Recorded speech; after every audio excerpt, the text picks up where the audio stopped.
you're studying some material, and I asked you to study this relapse prevention paper, read that over, and then read over this here paper about the Bible's teaching on total abstinence of alcohol. So the topic is alcohol. And I'll be asking you questions based on that paper, but what you're going to have to do is take that paper and turn it over, because you can't reference on that. Now you got to go by pure memory. So hopefully you'll be able to remember something. But so we'll go back and forth asking questions. Each person will have an opportunity to answer a question. And if you don't know it, then you simply just lose a point. If you get it right, you get a score up here on the board.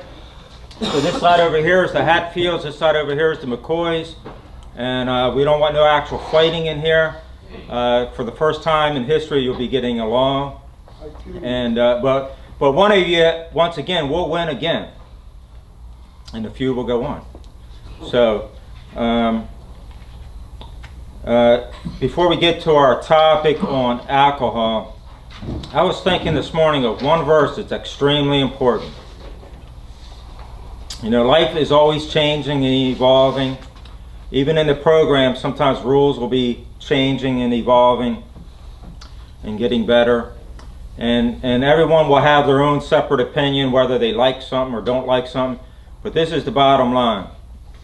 When the Apostle Paul, before he became the Apostle Paul and he got saved, the first words out of his mouth when he met Jesus, when he encountered Jesus on the road to Damascus, what's the first words out of his mouth? Lord, who are you? Okay, well, he did say, who are you? So he was religious all his life, but he didn't know who Jesus was. And then once he submitted to Jesus, what did he say? What do you want me to do? Starts with the word what? What do you want me to do? What do you want me to do? A humble submission about turning his will over to God. That we have to maintain. A willingness to be surrendered to God. What do you want me to do? If you want me to obey this rule, I'll do it. If you want me to go here, I'll go there. What do you want me to do? You're now in charge of my life. And then we have to make that statement every day when we wake up. Lord, today, what do you want me to do? It's not about what we want to do, but it's, God, what do you want me to do today? You're in charge of this day. What do you want me to do? And humbly submit. And going through a recovery program, we have to maintain that humility. Whatever you want me to do, you tell me. You'll recover, and great things will begin to occur in your life if you follow that simple principle. Now, the reason why I'm saying that is because some of the rules are going to be changing here. So I'm kind of getting you. Look, everyone has a serious look on their face.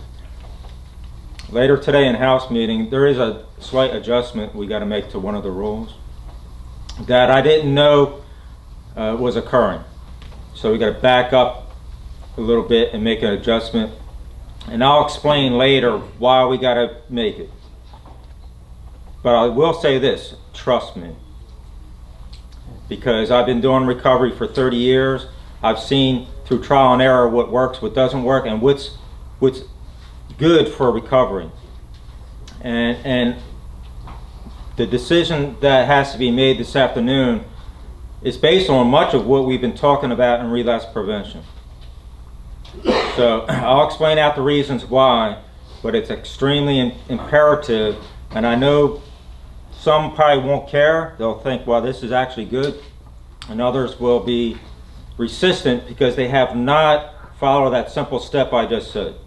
Lord, what do you want me to do?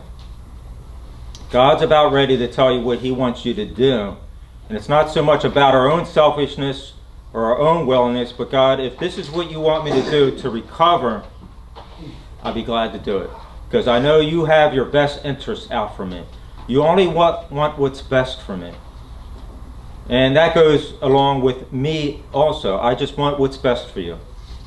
And oftentimes as addicts recovering, we don't know what's best for ourselves. Why? Because in step one it says what? Our life has become unmanageable. And we need someone to help manage our life for a while to guide us, direct us, so we know what to do.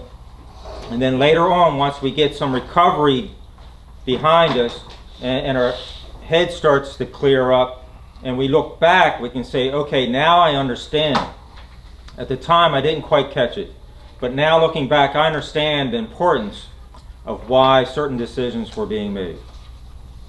So any decisions I make, I'll explain out in detail why it needs to be made, what works, what doesn't work, and what advantage it will have on the recovery program and on your future individually. But I can guarantee you 100%, if you stick with me and you do what I tell you you need to do, I guarantee you, you will have success in your life. No doubt about it. In fact, it's backed up by a guarantee. You ever buy something and it says, this comes back with a money-back guarantee? This has a guarantee to it. And it's in the Bible where Christ said that he'll give you back, based on your investment into his kingdom, he'll give you back 100-fold. That's 10,000%. So you can't outgive God. God's going to bless your life abundantly if you follow through and learn as much as you possibly can. Now, if I was telling you that I buried $1 million 5 miles from here, and I'm very serious that I actually buried $1 million in a container 5 miles from here, and the first person to get to it, it's yours. And I'm going to tell you how to get it. The question is, would we be sitting back and just listening? Now, I think we'd probably be really trying to actually memorize or write down what I'm about to say, because I give you a couple of roads to take, some signs along the way, and if you miss one sign, you may not get that money. We'd be frantic. We'd be very serious in paying attention to what is being said. And God, in the same way, God wants to give you a tremendous blessing in your life, but you've got to be willing to trust him to get you there. So just keep all that in mind, because it's very important. I want to see each one of you succeed and have a blessing in your life. So it's very important that you don't miss out on what God has for your life. Okay, everybody ready? You think you know what's on that paper?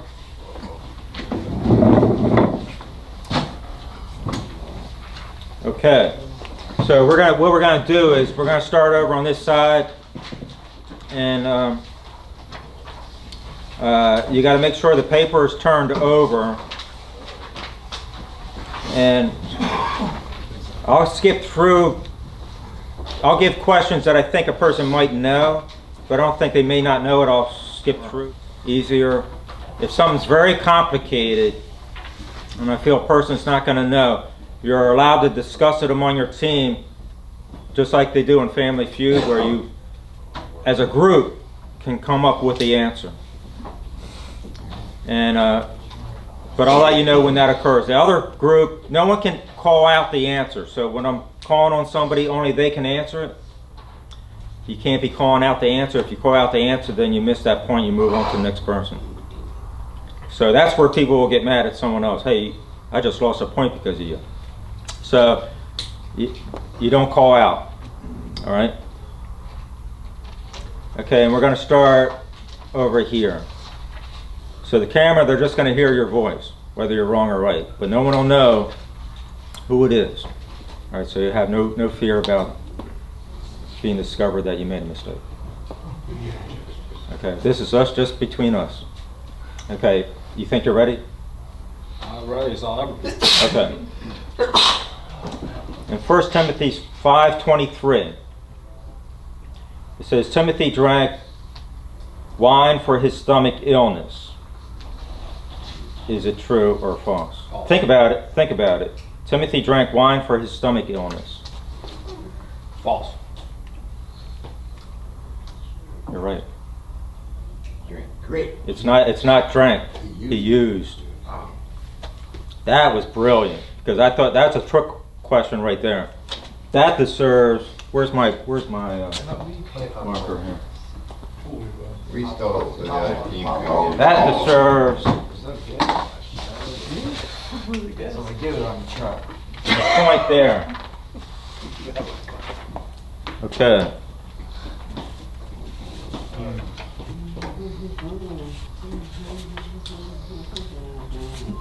Okay, this is a true or false question. So you got 50-50 chance of getting it right. And we'll go over here. Okay, you ready? Can we work in a profession where alcohol is served if we are strong enough? Like Olive Garden, they serve alcohol. Different restaurants, if you're a waiter, you got to serve alcohol. I mean, I would say yes if you have enough time in recovery. I mean, I wouldn't go in there 30 days and be a bartender. If you got like multiple years. Okay, there's a verse in the Old Testament that gives us the answer. Habakkuk chapter 2, verse 15. It's on our paperwork. So based on that recommendation that the Bible is giving us, the answer would be false. So, the reason why is it says that it's well to give drink to your neighbors now. So serving alcohol to someone else, the recommendation is that we don't ever do that. So not only should we be divorced from our past, divorced from alcohol, never to pick it up again for ourselves, but we don't contribute to other people drinking as well. And that goes for whether we're an addict or alcoholic. We do not want to contribute to somebody else's drinking whatsoever. That's a standard that we must maintain in our recovery for the rest of our life. So, okay, we're going to come back over here.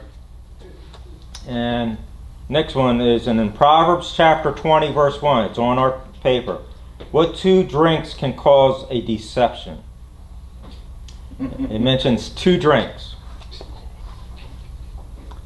Now you can't be thinking about these.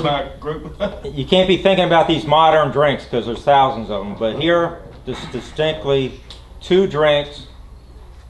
No eye contact, no mouth movement, no making don't flap your wings or anything trying to give them an answer. Like there's two. Like don't do that.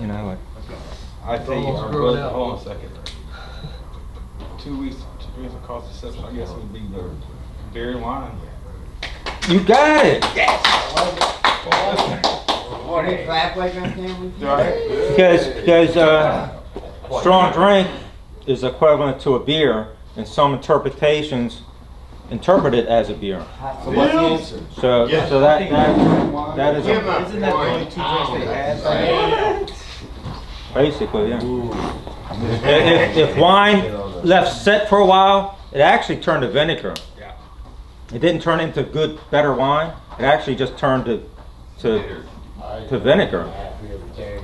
And vinegar was not real pleasant to drink. So it was even hard for natural grape juice to turn into what we would call wine because it just didn't work real well.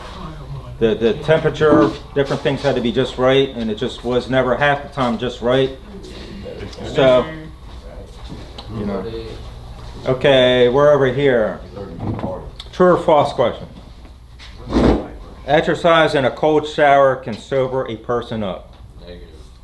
That is correct.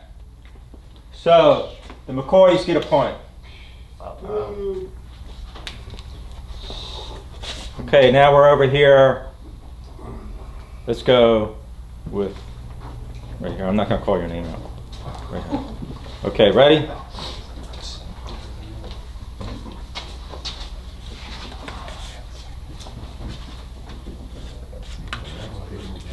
Okay, I'm going to give you a group question.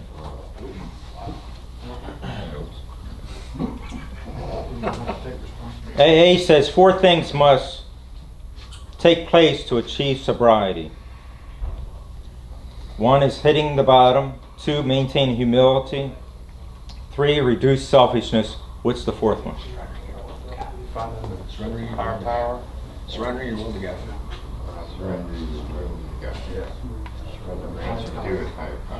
They could be all wrong. What do you think? Okay, surrendering to God. Maybe I shouldn't have let that be a group answer. Sorry, we got it. Give us that. Yes. McCoy died, come on. Okay. Okay, right over here.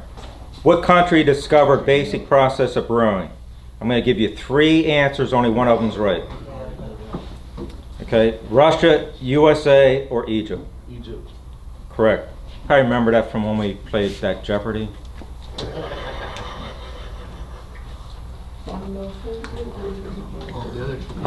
Okay. Okay, let's go here with the guy in the blue jacket. That's how I'll identify you.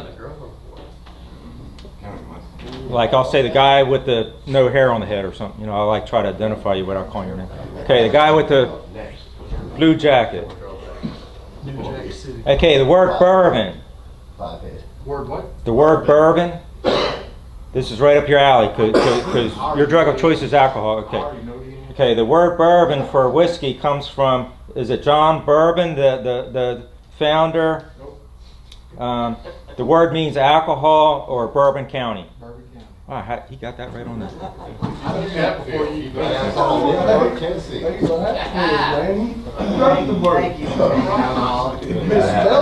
Okay, true or false? Guy in the white T-shirt with the blue hat. Okay. True or false? Men have a higher rise of blood pressure than women due to drinking. False. Correct. Yeah, women have much more trouble drinking. Their health starts to fail quicker. They have blood pressure. They have other issues.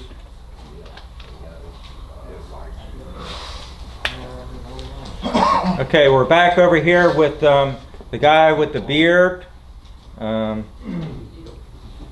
True or false? True or false question. It is okay to drink alcohol if you're on blood thinner medication. Both. That's correct. I think that just takes a little bit of obvious thinking. All right, Bear got it. Okay, this one shouldn't be too difficult. Okay, guy in the light blue hat. Okay.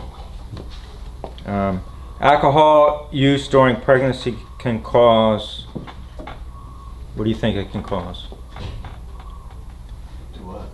Alcohol use during pregnancy can cause, and it's on that front paper. Birth defects, retardation. All right.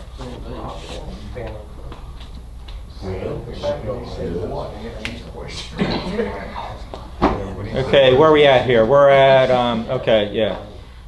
Good identifier. Yeah. Who was the first person to get drunk in the Bible? No one calls it out. Noah. Correct.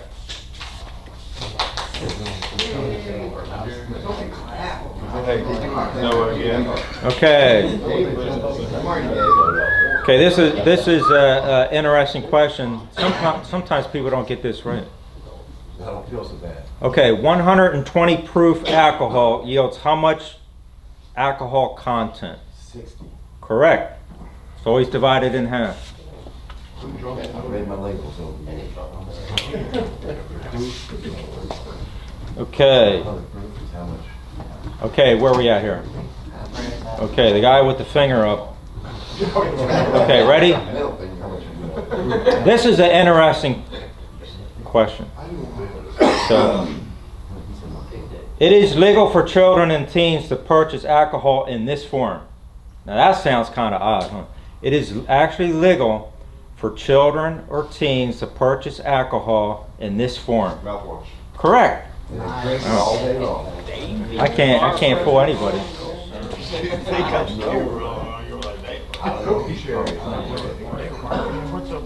Okay, this is a tougher one.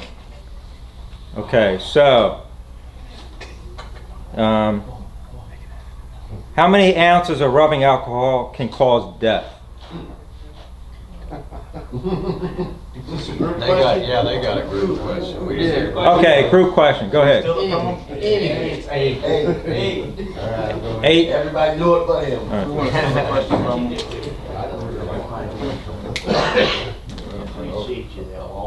Okay, who we with here?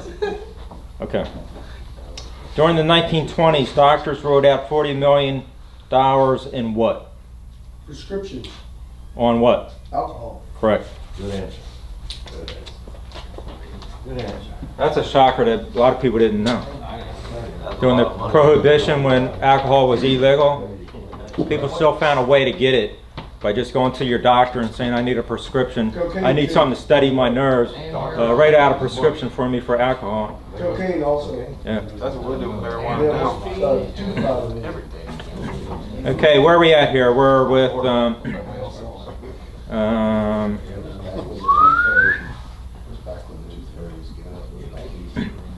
okay, this might be a tough one if you're unfamiliar with the Bible, but we'll give it a try. Okay. What Old Testament man purposed in his heart not to drink wine? No one call out. No one call out. Old Testament man purposed in his heart not to drink alcohol. God bless you. Thank you. I hate some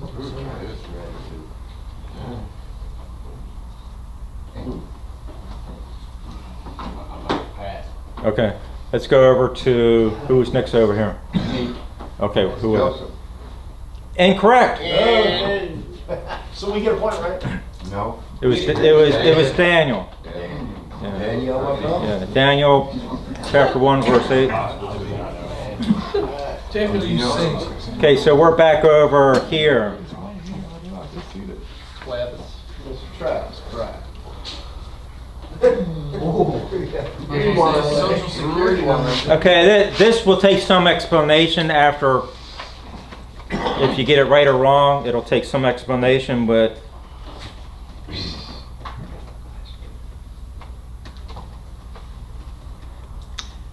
okay. According to the Bible, in communion,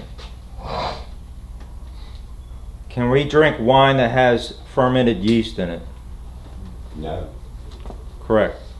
Why do you think that's so? And not all churches do that, but why? But the Bible does teach it can't have yeast in it. Well, during the Passover, they didn't allow it to even be in the town, period. Good answer. Correct answer.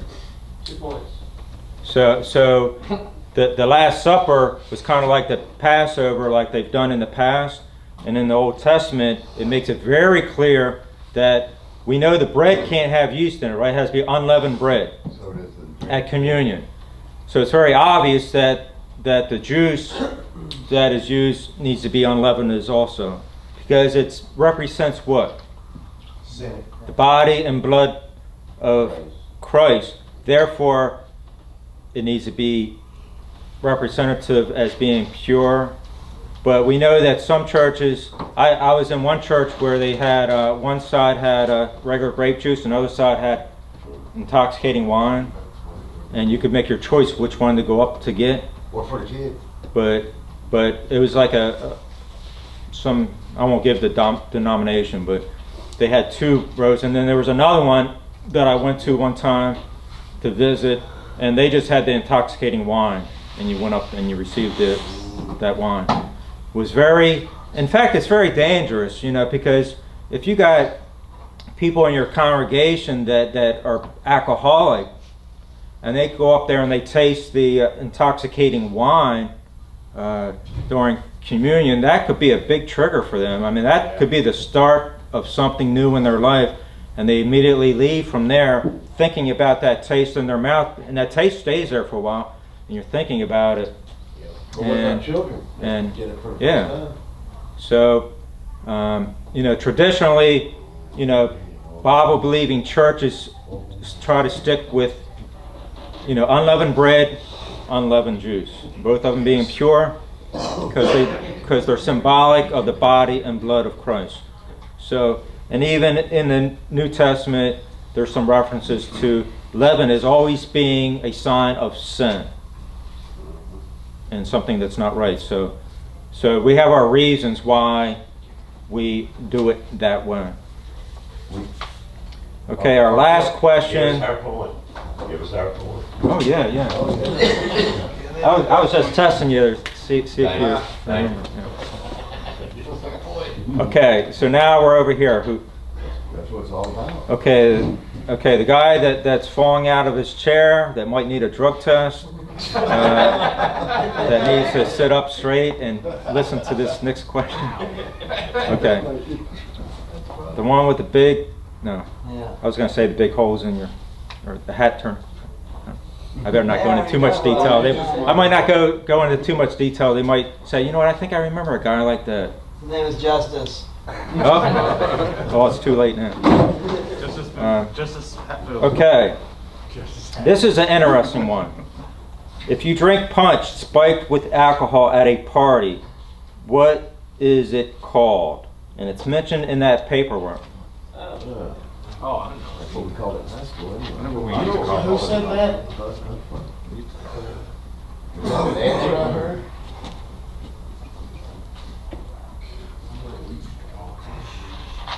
Are you awake? Yeah. Oh, okay. I wanted to make sure you. You never did I wanted to that? make sure you didn't have a High stroke there. I was like school? Come on, man. concerned there for a minute. I don't know. Can't think of it. Good question. Okay, we're gonna go over here, and the guy in the blue. Punch. No, it's No. He wrong.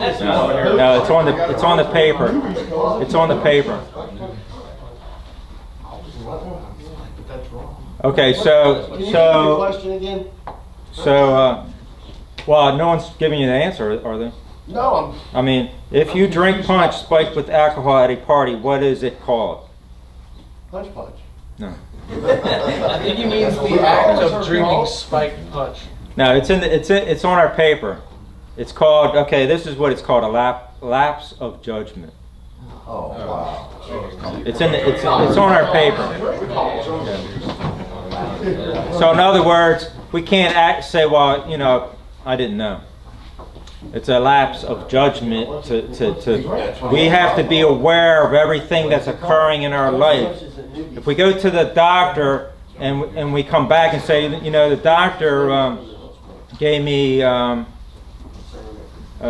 something, and I found out afterwards by the nurse that the doctor gave me a shot of morphine, well, that's a lapse of judgment, because nothing should enter into your body without asking questions. You ask doctors questions, you ask nurses questions. You know, one time I was in the hospital and they came in and said, here, take this, and here's your water. And I asked a question, what's this? What's it for? You know, you have the right to know all the details necessary as to what it is, what's it for, whether you want to take it or not. You can say, no, I don't want to take that. And they might say, well, you got to take it. Well, no, you don't have to do anything that you don't want to do. You know, you can say, no, I don't want to take that. It's your own body, and you got to make your decision about keeping it right and keeping it drug and alcohol free. So you should always question things, because doctors and hospitals do not understand addiction. And so they'll do things that actually can harm your recovery if you think that you can just blindly trust them with whatever they're doing to your body. So it's always good to ask questions.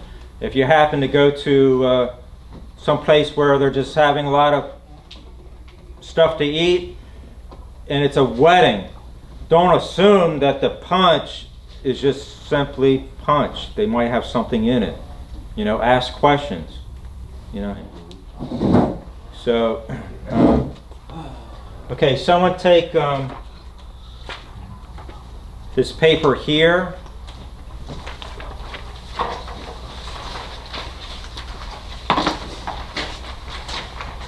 And on the left side it has 4 important statements about relapse on alcohol. But this goes for anything, whether it's alcohol or drug abuse. Someone read the first one. For an alcoholic stay sober, they must learn how to solve their personal problems and stresses without medicating on alcohol. The lack of coping skills can guarantee relapse. Okay, what do you think about that from your experience? What do you think about that? True. Have you learned anything new in how to cope with very difficult stress and circumstances? You can medicate on something else besides alcohol, and you won't stay sober. Correct. So all the things that life can throw at you, there's a lot of disappointments, a lot of problems, a lot of things that can occur. And we drink our drug in order to cope with a lot of those stresses. It's a way of escape. And people use a lot of ways to escape from the stresses and pressures of life. But we prefer alcohol or drugs as a way of escape more than any other method. So the question is, next time around when stresses and troubles hit our life, what have we learned that's new, that works for us, that's going to keep us not resorting to alcohol or drugs during stress? Anybody came up with something that has actually worked for you? That's what we were just talking about that last night in AA. Just the last time I just went to God and asked God's guidance and what He would have me do through the whole thing. That was the first time in my life I'd ever dealt with a situation that stressful without resorting to alcohol or drugs. And that's all. I just stayed close to the Lord and sought the Lord through the whole thing, and it worked out good in the end. And I didn't have to have alcohol or drugs. The reading the Bible. So you learn to trust God with life circumstances. Bottom line. Pouring out to other people. Talking to other people, that's very important. That you have other people to share. I talk to a fault, as you guys well know. I'll talk and talk. I'll talk to you guys. I'll say, look, I'm having a bad day. This is what's happening. I'm not afraid to talk about things I go through. And sometimes I may do it too much. I talk to too many people. But that's the risk I got to take in order to try to cope with things. And if we're too afraid or we can't trust or whatever reasons we may give, it actually can cause us more harm than good. We got to talk. And He already said it. I still didn't. He already said it. Oh, he already said it. Okay. Have accountability partner. I mean, talking to other people. Accountability. Having somebody. Okay, a real close friend, someone that can give you good advice. And you do got to pick the right person, because what does Psalm 1 say? Blessed is the man that walks what? Not in the counsel of the ungodly. So you don't want to find someone that's just going to give you bad advice, make things worse for you. You don't want someone to say, you know what, like Job had all his friends, right? And they gave him advice, and his wife gave him advice too. And one of them gave what advice? Why don't you just curse God and die? I mean, what kind of advice is that? Might have been his wife. It was his wife. Yeah. Why don't you curse God and die? What kind of advice is that? Bad advice. And what was Job leaning on? He went through everything you could imagine in a very short time. It says, as they were speaking, this happened, and as they were speaking, that happened. So those events in Job's life happened like in one day. Like he just was getting bad news upon bad news, and that's enough to break anyone down rapidly.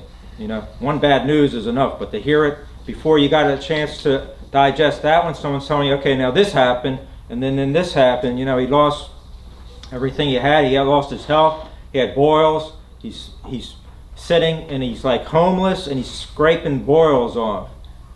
And he said, look, I came into the world naked. I'm going to leave naked. So whatever the Lord gives, he said, blessed be the name of the Lord, because he gives and he takes away. And so he was trusting God's sovereignty in his life.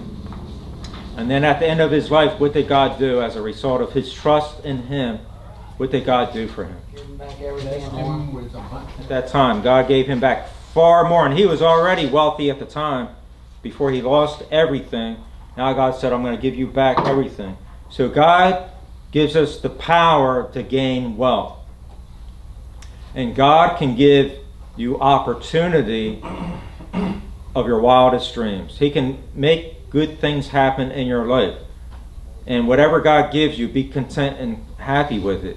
Because if we're dissatisfied, complaining continually, and unhappy and miserable, and we are greedy and we want more and more and more, usually God's not going to bless that mess. But if we're content, and in the New Testament it says godliness with what? Contentment is what? Great gain.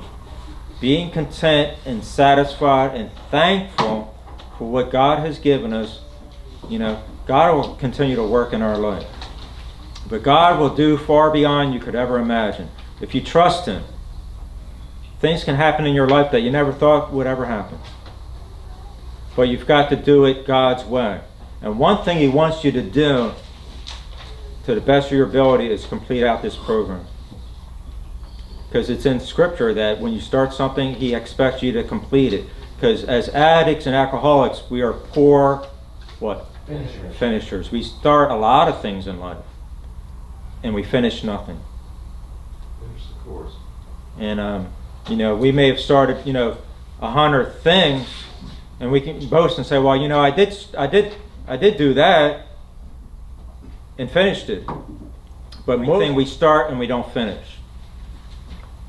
I had to take my GED test because I didn't finish high school. So I had to take a GED test. It took me 3 tries before I passed it. And I'm glad I finished that out, because that was the foundation to what God had planned later on. But God blessed me because I made that first initial step to say, hey, I see the value of it. I've got to get this straightened out. And I remember going and taking the test, and I failed certain parts, went back, failed again, and you only get 3 tries, and after that they call you an idiot. You can't, they didn't give you another try after that. 3 tries and you're out. And so the 3rd try, I passed. And I thank God that I passed. So in those days, my weak area was English and literature on the GED test. I just couldn't get it right. And in school, I got all D's and F's in that. But I kept learning and trying to learn, and the Bible helped me out a lot because I learned sentence structure by reading the Bible. And I read it a lot, so I started to learn, and I started to see how things were written, and I started to pick up on things, and then I just passed that GED test and got that high school certificate. And then when I later on, when I needed to go to college, I was scared to death. I didn't think I could do it. It scared me because it was far greater than what high school would give you. But in college, I got C's in English, which wasn't bad compared to what I had before. So don't underestimate what God can do in your life. And my wife and taught English in college, so she's from a foreign country and knows more about English than I do, and helps to correct a lot of my stupidity. And I'll even ask, how do you spell this? Yesterday I was asking her, how do you spell a certain word? And she was telling me. So, it's a constant learning. But, if you do nothing, you get nothing. Set out to take deliberate steps to cause yourself to grow. And good things will keep happening. If you build a house, it takes what? Many, many bricks. One brick of itself is totally almost meaningless. But each brick is so important for the rest of the bricks to come into play. So even though something seems unimportant or minor, it's very important, because God has this plan down the road, and it takes many bricks to get to that ultimate plan that He has for your life. So really set out saying, you know what, I'm going to do this one thing, and that's what I'm going to focus on. I'm going to get it done.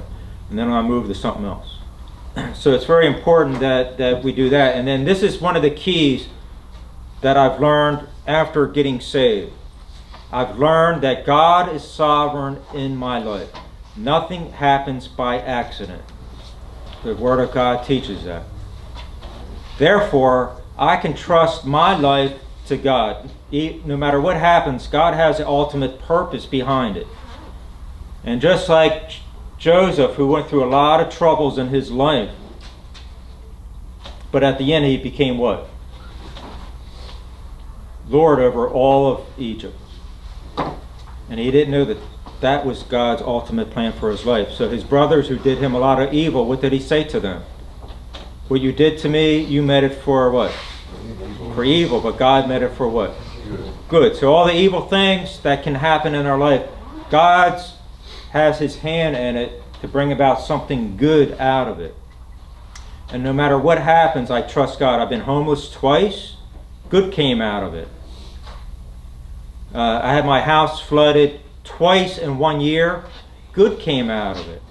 But, looking back, you can see the reasoning behind a lot of things that happened and what God had in mind and those things that occurred. And I was homeless twice. One time, a guy, again, that was renting a room, caught the house on fire. I had 2 fires. One of them caused me to be homeless for 6 months while renovations were occurring. But God allows things for our spiritual growth, get us to trust him, get us to lean on him during those times of crisis. And I can look back and see a lot of reasons, but I've gone through a lot of things in life without resorting to drinking or drugging, because I've learned that God is sovereign, he has a purpose behind it, and I just need to trust him to see me through it to an ultimate end. And David wrote this in Psalm 23, the famous song, the shepherd's song. At the end he says this: surely goodness and mercy will follow me all the days of my life, and I'll dwell in the house of the Lord forever. In other words, his ship has come in. He said, my ship has come in, and I'm going to sail this ship off into the horizon. Why? Because God will see fit that goodness and mercy, it's going to just trail me the rest of my life. And all I got to do is lean back and rest and trust God on this trip that he has, this trip of a lifetime. So God does great things for those that are his children. And you can trust in his sovereignty in your life to work out something good in your life. But if you are not saved, then you're outside that realm. It says that when we get saved, we're translated into what? The kingdom of his Son. Prior to that, it says we're in the kingdom of darkness. And no good thing comes out of being in the kingdom of darkness. We need to be translated into the kingdom of his Son. When we're in that kingdom, then God takes control. He's working things through. And it might appear to be like natural occurrences, but God is working it through. It says the steps of a good man is ordered by God. So even though we're randomly walking down the street, walking here, walking there, God is ordering our steps, and the timing is always perfect. Within 5 seconds, a $6 million ministry came into existence within a 5-second decision. That is perfect timing, and I had no idea that day that God was about to do something very unusual. And all the lights that I hit, green or red, played into that 5 seconds. So God's timing had to be so perfect in bringing about that circumstance. If I would have missed it within 5 seconds, it wouldn't have happened. So I know that God does operate and order our steps. And he plans out. When you go looking for a job in phase 4, God will go before you and he'll plan out some set of circumstances and opportunity to make it happen.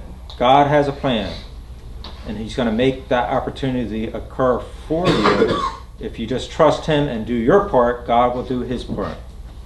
Okay, someone want to close this out?